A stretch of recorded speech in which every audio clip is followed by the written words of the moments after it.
అందరికీ నమస్కారం అండి.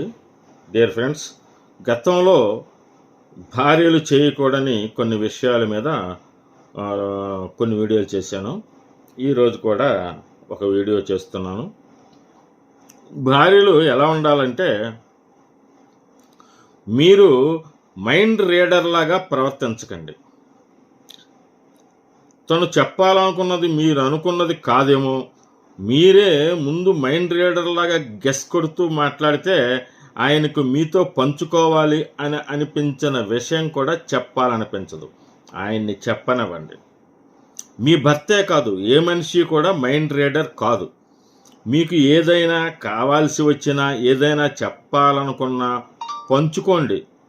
అతను ఇలా చేస్తాడో లేదో చూద్దాం అని టెస్టింగులు పెట్టకండి.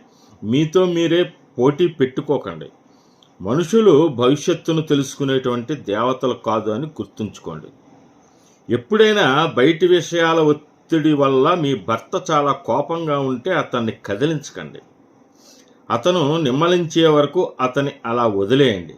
లేదంటే ఆ కోపం మీపై చూపిస్తే మీరు కూడా హర్ట్ అవుతారు.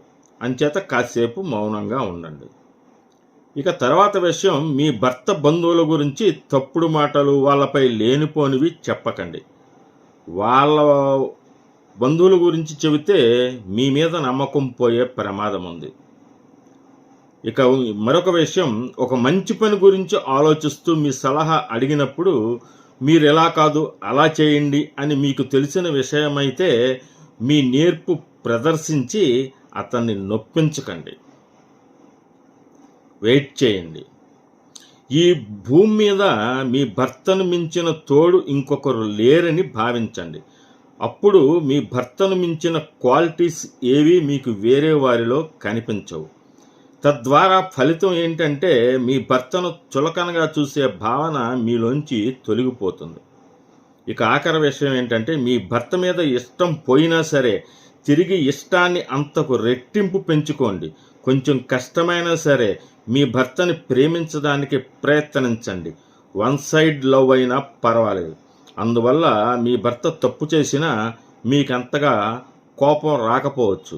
అంటే ఇక్కడ నెగిటివ్గా ఆలోచించుకోకుండా అన్నీ పాజిటివ్గా కనుక తీసుకున్నట్లయితే మీ సంసారం శుభదాయకంగా, చాలా సంతోషంగా, ఉల్లాసంగా నడుస్తుంది. ఈ వీడియో నచ్చినట్టయితే లైక్ చేసి సబ్స్క్రైబ్ చేయవలసిందిగా కోరుతున్నాను.